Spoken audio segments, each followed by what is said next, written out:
Hello student, my name is Shivam Chauhan और मैं अपने YouTube channel Shivam physics classes पर आपका बहुत बहुत स्वागत करता हूँ।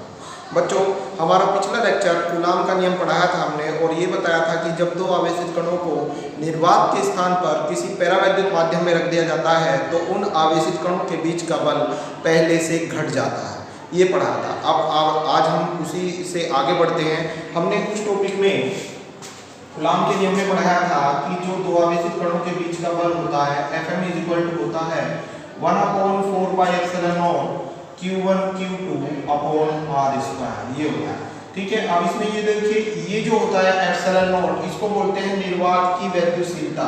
तो आज हम पहले यही बताएंगे कि ये निर्वात की वैद्युशीलता क्या होती है। निर्वात की वैद्युशीलता, इसको जो किसी भी माध्यम की वैद्युशीलता होती है उसको तो हमने डिफाइन करा दिया था। अब हम निर्वात की वैद्युशीलता के बारे में बात करते हैं।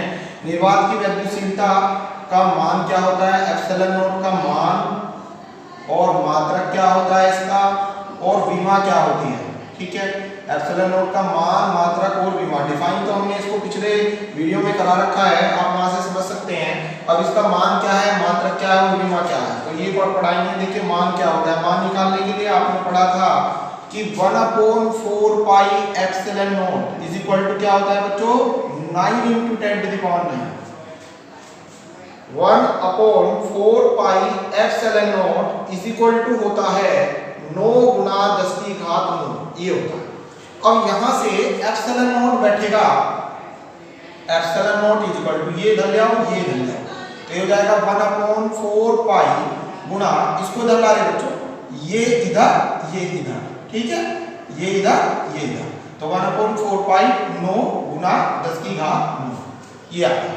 ओके, अब इसको आप कह सकते हैं ε0 1/4, ये जो पाई लिख रहा है इसकी वैल्यू रख दीजिए 22/7। 22/7 होती है, 7 ऊपर ले जाइए, ये ले, ठीक है, 22/7, 7 यहाँ गया, इंटू 9, और ये जो 10⁹ है नीचे, ठीक है, इसको आप ऊपर ले जाइए, तो ऊपर जाके 10⁻⁻9 हो जाएगी, ठीक है। ये जो 9 थी नीचे, इसको आप ऊपर ले गए, -9 हो गई, तो ये आ गया आपका ε0 7 × 10⁻⁹ अपॉन, इन तीनों की गुणा कर दो आप, इन तीनों की, तो 22 चौका 88, 88 नीमा 792, 22 चौका 88 नीमा 792, ये हो गया, ठीक है। अब आपको क्या करना है बच्चों, इसको इससे डिवाइड करना है, 7 को 792 से। तो इसको डिवाइड करने के लिए आसान तरीका है, 1000 से गुणा कर दो, 1000 से गुणा कर दो और 1000 से भाग दो। समझे आप क्या काम है, 1000 से गुणा, 1000 से भाग। ऐसा करने से अब ये आराम से डिवाइड हो जाएगा। 7000 को 792 से भाग दो, तो ये आ गया 8.85 बार कैंसिल हो जाएगा, तो ये आ गया आपका ε0 8.85 गुना 1 2 3, ये 3 जीरो जो है इन्हें आप ऊपर ले जाइए, तो ऊपर जाके माइनस की हो जाएंगी, 9 पहले से ये 3 और आ जाएंगे, तो 9 और 3 यहाँ से आ गई, तो ये होगी 10⁻⁻12। तो ε0 की वैल्यू आ गई है 8.85 गुना 10⁻⁻12, ठीक है। एक बार फिर समझिए, 1/4πε0 का मान होता है 9 गुना 10⁻9। आपको क्या करना है, इसको इधर लाना है, इसको इधर लाना है, तो ये हो जाएगा ε0 1/4π × 9 × 10⁻9। अब क्या करना है, ε0 1/4, झुका तो रहने दो, पाई को 22/7, 22 और 7 ऊपर पहुंच गया, गुना 9 और 10⁻9 को ऊपर ले गए, -9। ओके, अब आपको क्या करना है, 7 में 1000 से गुना, 1000 से भाग, तो ये हो गया ऊपर 7000 और ये है 1000, ये नीचे आ गया, ठीक है। ये जो 1000 नीचे आ गया, इसको ऊपर ले गए, 9 और 3 12 हो गए, और इससे इसको भाग दीजिए, तो ये आ गया बच्चों इसका मान। मात्रक देखिए, मात्रक निकालने के लिए कूलाम के नियम की हेल्प कर लेंगे हम। कूलाम ने कहा था, कूलाम का नियम क्या था भाई, कूलाम का नियम ये था, आपको याद होना चाहिए, F = 1/4π ε0 Q1 Q2 upon r²। अब यहाँ से देखिए ε0 का मात्रक निकालना है, तो ε0 हो जाएगा, ये इधर कर लो, ये इधर आ जाएगा, ठीक है, ये इधर, ये इधर, तो ε0 हो जाएगा 1/4πf × Q1 Q2 upon r²। Okay, ये इधर, ये इधर, तो ये आ गया बच्चों ε0 का मात्रक आ गया भाई। अब निकल रहा है क्या आएगा, देखिए Q1 आवेश, आवेश का मात्रक कूलाम, Q2 आवेश, इसका मात्रक भी कूलाम, अपॉन 4 पाई का कुछ नहीं होगा, ठीक है। 4 पाई कांस्टेंट है, संख्या है ना 4, संख्याओं का कोई मात्रक नहीं होता। पाई 22/7 संख्या है, इसका कोई मात्रक नहीं है। F बल है, बल फोर्स, बल को नापते हैं न्यूटन में, न्यूटन बल का SI मात्रक न्यूटन होता है, इनटू R है दूरी, दूरी का SI मात्रक होता है मीटर, तो ये हो जाएगा बच्चों मीटर और स्क्वायर हो रहा है, देखो square metre, okay. Q1 coulomb, Q2 coulomb, 4 pi कुछ नहीं, F न्यूटन, R का मीटर, स्क्वायर हुआ स्क्वायर, तो ये बन गया बच्चों कूलाम इनटू कूलाम, क्या बन गया coulomb square upon Newton, short form में n लिख दो न्यूटन को, और मीटर को शॉर्ट फॉर्म में m लिख दो n स्क्वायर, ठीक है। इसको ऐसे लिख सकते हैं, कूलाम को c लिख देते हैं c स्क्वायर पर न्यूटन मीटर स्क्वायर, तो ये इसकी यूनिट आ गई। एप्सिलॉन नॉट का मात्रक होता है कूलाम स्क्वायर पर न्यूटन मीटर स्क्वायर, ठीक है जी। अब देखिए विमा, इसकी विमा क्या होती है, एप्सिलॉन नॉट की विमा निकालने के लिए अगेन यही फॉर्मूला देखिए, एप्सिलॉन नॉट की विमा हो जाएगी epsilon naught is equal to, देखिए यहां से epsilon naught is equal to क्या आया था 1/4 pi f, 1/4 pi f q1 q2 upon r square, तो ये हो जाएगा epsilon naught is equal to q1 की it, ठीक है। आवेश इज इक्वल टू होता है धारा गुना समय, धारा मींस I और समय t, तो it, और विमा हो जाएगी I एम्पियर होता है, देखिए q is equal to it होता है धारा गुना समय, धारा एम्पियर ये होता है और समय t होता है, तो at इसकी हो जाएगी, at इसकी तो ये आप लिख दो a2 t2, ये हो गई इसकी, ठीक है। और 4 बाई कुछ नहीं है, इसकी कांस्टेंट है F फोर्स, फोर्स की विमा हो जाएगी बच्चों, बल की विमा m/L/t-2, ओके। R दूरी, दूरी की विमा होती है L स्क्वायर और स्क्वायर कर देंगे, ठीक है जी। तो ये आ जाएगी अब आपकी epsilon naught is equal to, अब देखिए क्या बन गई, m नीचे है इसको ऊपर ले जाएंगे m-1, L को देखिए, L की 2 तो ये और 1 ये, तो L की 3 हो गई, L की 2 और 1 कितनी हो गई 3, L की 3 नीचे है, इन्हें ऊपर ले जाओगे तो ये हो जाएगी L की -3, ओके। t-2 है नीचे, आप इसको भी ऊपर ले जाएंगे तो ये हो जाएगी प्लस की 2, और 2 पहले से है तो t की 4 हो गई और a 2, तो इसकी भी आ गई है m-1 L-3 t की 4 a 2, ये एप्सिलॉन नॉट की विमा हो गई m-1 L-3 t4 a 2। तो आपने देखा एप्सिलॉन नॉट का मान 8.85 × 10⁻12, एप्सिलॉन नॉट की यूनिट कूलाम स्क्वायर पर newton metre square, epsilon naught की विमा m-1 L-3 t4 a 2, ठीक है। तो ये बहुत पूछी जाती है, इसको आप अच्छी तरह से तैयार करें। अगला टॉपिक है बच्चों वैद्युत क्षेत्र क्या होता है।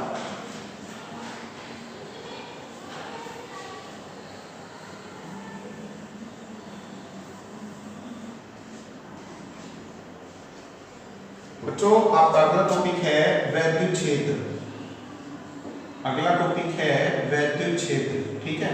वैद्युत क्षेत्र को इलेक्ट्रिक फील्ड बोलते हैं भाई इंग्लिश में, इलेक्ट्रिक फील्ड, इलेक्ट्रिक फील्ड बोलते हैं। क्या होता है इलेक्ट्रिक फील्ड, अब इसके बारे में समझिए। आपको मैंने पिछले लेक्चर में आवेश पढ़ाया था, जैसे इसमें ये आवेश मान लीजिए बिंदु आवेश, बिंदु आवेश होता है जिसका साइज बहुत छोटा होता है, उसे बिंदु आवेश बोलते हैं, ठीक है। इस बिंदु आवेश के चारों ओर की ये कुछ परिसीमा हो गई, बाउंड्री हो गई है, ठीक है। अब देखिए ये इसकी परिसीमा होगी, इस परिसीमा में कोई भी आवेश अगर बाहर से आएगा या तो ये उसे बहुत तेजी से अपनी ओर खींच लेगा या इसे अपने से दूर भगा देगा।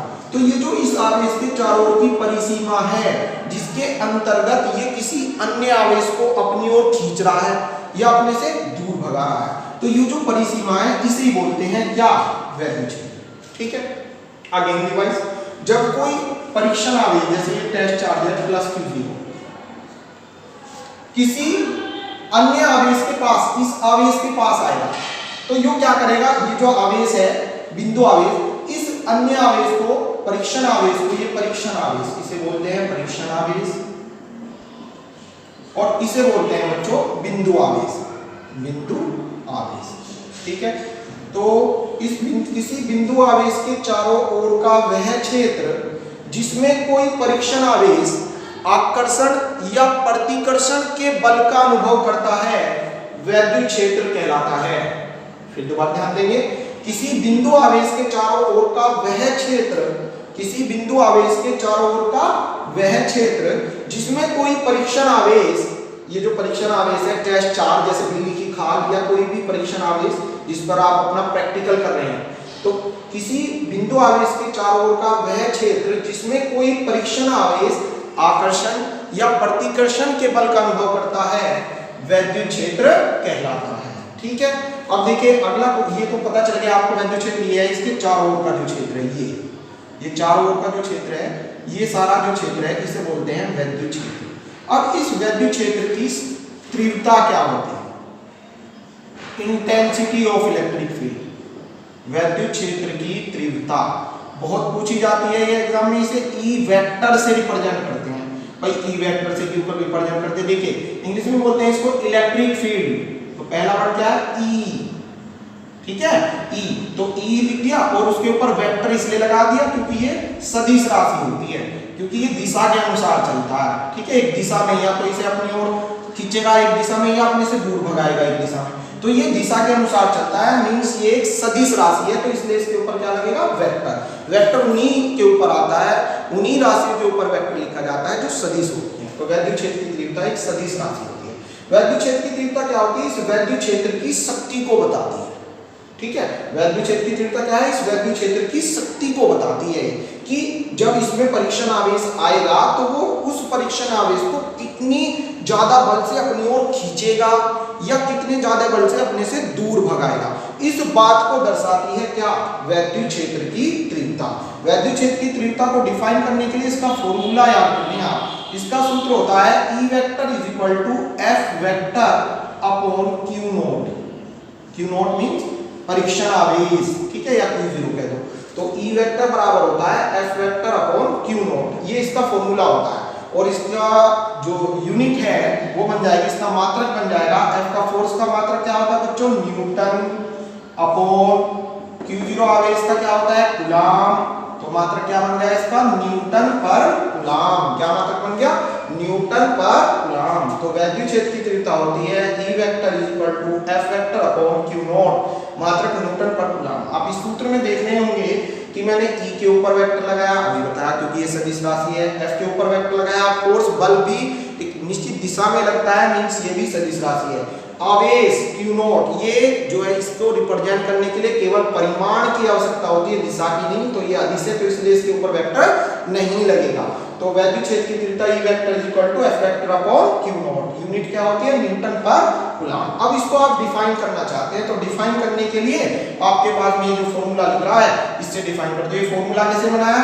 अभी बताया मैंने कि जो परीक्षण आवेश है जब ये इसमें आएगा तो ये इसे अपनी ओर जिस बल से खींचेगा या जिस बल से दूर भगाएगा, ठीक है, उसकी जो माप होती है उसे बोलते हैं वैद्युत क्षेत्र। मींस बल और बटे परीक्षण आवेश जिसको ये अपनी ओर खींच रहा है या दूर भगा रहा है। तो परिभाषा बनाने के लिए क्या करते हैं? जो अपॉन में आ रहा है उसको 1 मान लेंगे आप। अपॉन में क्या आ रहा है? Q0। Q0 मींस परीक्षण आवेश, इसको आप क्या करना है? 1 कूलाम मान लीजिए। क्या मान लिया आपने? 1 कूलाम। तो क्या आ गया बच्चों? E vector is equal to आ गया F वेक्टर। ठीक है, अगर Q नॉट को हम 1 मान लें तो E वेक्टर बराबर F वेक्टर अपॉन 1 से भाग देने पे कुछ नहीं होगा, तो E vector is equal to F vector आ जाएगा। अब परिभाषा बना दो, तो ऐसे बनेगी, देखिए वैद्युत क्षेत्र में रखे, वैद्युत क्षेत्र में रखे, वैद्युत क्षेत्र में किसी बिंदु पर रखे, वैद्युत क्षेत्र में देखो ये बहुत सारे बिंदु हैं, किसी भी बिंदु पर, वैद्युत क्षेत्र में किसी बिंदु पर रखे 1 कूलाम के आवेश पर लगने वाला बल उस बिंदु पर वैद्युत क्षेत्र की तीव्रता कहलाता है। ठीक है, एक बार फिर से, वैद्युत क्षेत्र में किसी बिंदु पर रखे, वैद्युत क्षेत्र में किसी बिंदु पर रखे 1 कूलाम के आवेश पर लगने वाला बल उस बिंदु पर वैद्युत क्षेत्र की तीव्रता कहलाता है।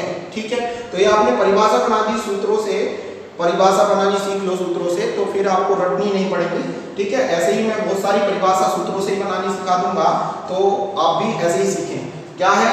वैद्युत क्षेत्र में किसी बिंदु पर, वैद्युत क्षेत्र में बहुत सारे बिंदु हैं, कोई सा भी एक पॉइंट ले लो, तो वैद्युत क्षेत्र में किसी बिंदु पर रखे 1 कूलाम के आवेश पर लगने वाला बल उस बिंदु पर वैद्युत क्षेत्र की तीव्रता कहलाता है। ठीक है, कई बार बोलेंगे से इसी प्रकार अपने मन में, ठीक है। अब देखिए अपने आप बना बना के बोलिए, प्रैक्टिस करिए ऐसे तो याद हो जाएगी। अब हम निकलवाते हैं किसी बिंदु आवेश के कारण वैद्युत क्षेत्र की तीव्रता का फॉर्मूला तो ये हो गया। अगर बिंदु आवेश के कारण वैद्युत क्षेत्र की तीव्रता निकालनी है आपको कुछ दूरी पर, तो कैसे निकालेंगे आप?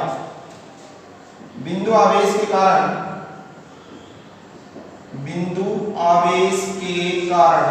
वैद्युत क्षेत्र की तीव्रता, अगला टॉपिक है आपका ये बिंदु आवेश के कारण वैद्युत क्षेत्र की तीव्रता। बच्चों पहले मैं इसी के बारे में थोड़ा सी एक दो बात और बता दूं। एक तो इसकी डेफिनेशन ये हो गई, इसका मात्रक न्यूटन प्रति कूलम होता है। पहली बात परिभाषा जो मैंने आपके लिए याद करा दी। दूसरी बात इसका मात्रक न्यूटन प्रति कूलम होता है। तीसरी बात ये कैसी राशि है? सदिश राशि है। सदिश सदिश सदिश माने इसमें दिशा सहित दिशा की आवश्यकता होती है। अब दिशा क्या है इसकी, तो दिशा निकालने के लिए देखो यहां से पता चलेगा E vector equal to F vector आ है। तो वैद्युत क्षेत्र में रखे परीक्षण आवेश पर बल जिस दिशा में लगेगा, बल की जो दिशा होगी वही दिशा वैद्युत क्षेत्र की तीव्रता की भी होगी। देखिए E vector equal to F vector means जिस दिशा में बल लगेगा उसी दिशा में वैद्युत क्षेत्र भी होगा। ठीक है, अब बल किस दिशा में लगेगा इसे निकालने के लिए, बल की दिशा निकालने के लिए अगला लेक्चर हम विद्युत बल रेखाएं पढ़ाएंगे। वहां से आपको वैद्युत क्षेत्र की तीव्रता की दिशा निकालनी आ जाएगी। ठीक है, तो दिशा के लिए आपको अगले वीडियो का इंतजार करना होगा। ठीक है, अब हमारा अगला टॉपिक है दिशा, हम अगले लेक्चर में बताएंगे। अगला टॉपिक है इस विद्युत क्षेत्र की तीव्रता जो है ये जो निकली है ये किसी टेस्ट चार्ट पर निकली है। ठीक है, फोर्स के हिसाब से, अगर फोर्स दिया है तो ये फॉर्मूला लग जाएगा। बल देके वैद्युत क्षेत्र पूछे तो आप ये लगा देना E vector equal to F vector upon Q naught, या परिमाण के रूप में वेक्टर लगाना जो भी नहीं है E equal to F upon Q0। ठीक है, अगर आपको किसी दूरी दे और तब वैद्युत क्षेत्र की तीव्रता पूछे तो ऐसा करना है बिंदु आवेश के कारण वैद्युत क्षेत्र की तीव्रता। तो इसके लिए आप एक बिंदु पर बिंदु आवेश मान लो, एक पॉइंट लेंगे O, इस पर कोई बिंदु आवेश मान लेंगे। बिंदु आवेश जिसका साइज बहुत छोटा होता है। ठीक है, इससे कुछ दूरी पर r दूरी पर एक बिंदु मान लें P। यहाँ पर आपने टेस्ट चार्ज रख दिया जिस पर हम अपना प्रयोग कर रहे हैं, Q0 रख दिया परीक्षण आवेश। ठीक है, अब हमें ये देखना है कि इसके कारण यहाँ कितना वैद्युत क्षेत्र उत्पन्न हो रहा है, इसके कारण यहाँ कितना वैद्युत क्षेत्र उत्पन्न हो रहा है। ठीक है, ये निकालने के लिए E वेक्टर का फॉर्मूला याद होना चाहिए। E इक्वल टू होता है बताया F अपॉन Q नॉट। ठीक है, तो अगर E निकालना है तो हमें F की रिक्वायरमेंट है, F चाहिए हमें। अगर E निकालना है तो क्या चाहिए? F चाहिए। और F निकालते हैं हम किसकी सहायता से? कूलम के नियम की सहायता से। कूलम का नियम लगाइए पहले, कूलम का नियम। देखिए पहले एक लाइन मैंने छोड़ दिया, आप अपने आप लिख देंगे इसको कि माना निर्वात में बिंदु O पर प्लस Q आवेश है, निर्वात में बिंदु O पर प्लस Q आवेश है, इससे स्मॉल r दूरी पर परीक्षण आवेश Q नॉट रखा है। ठीक है, ये आप मान लेंगे। फिर उसके बाद कूलम का नियम लगाएंगे। कूलम का नियम होता है F is equal to 1 upon 4 pi epsilon naught Q1 Q2 upon r square. बहुत काम का सूत्र है, पूरे चैप्टर में आएगा यूज। तो F is equal to 1 upon 4 pi epsilon naught. अब वैल्यू रखिए Q1, ये रहा Q1 क्या है? Q इनटू Q2, ये रहा Q naught upon r square. ठीक है, ये तो F हो गया। तो इसलिए वैद्युत क्षेत्र की तीव्रता, वैद्युत क्षेत्र की तीव्रता क्या बन जाएगी? क्या फॉर्मूला है? E is equal to F upon Q naught से, इस सूत्र से। तो ये हो जाएगा E is equal to F की वैल्यू रखिए बच्चों, ये रहेगी F की वैल्यू, यहां से उठाओ यहां ले आओ, F के रिप्लेस ले आइए। तो 1 upon 4 pi epsilon naught Q naught upon r square upon Q naught. अब ये हो जाएगा Q नॉट से Q नॉट कैंसिल, तो ये आ गया E is equal to 1 upon 4 pi epsilon naught Q upon r square. ठीक है, क्या आ गया? E is equal to 1 upon 4 pi epsilon naught Q upon r square. ये आ गया है बिंदु आवेश के कारण वैद्युत क्षेत्र की तीव्रता का व्यंजक। इसमें 1 अपॉन 4 पाई एप्सिलॉन नॉट आपको पता है 9 गुना 10 की घात 9 होगा। Q बिंदु आवेश है जिसके कारण हमने तीव्रता निकाली है, और r वह दूरी है जितनी दूरी पर आपने तीव्रता निकाली है। ठीक है जी, तो आज का लेक्चर हमारा यहीं पर समाप्त होता है। कल हम आपको विद्युत बल रेखाएं पढ़ाएंगे जिनकी सहायता से आपको वैद्युत क्षेत्र की तीव्रता की दिशा निकालनी आ जाएगी। ठीक है बच्चों, अगर आपको हमारा पढ़ाया हुआ समझ में आ रहा है तो हमारे वीडियो को लाइक करें और हमारे चैनल को सब्सक्राइब करें। ठीक है, थैंक यू सो मच।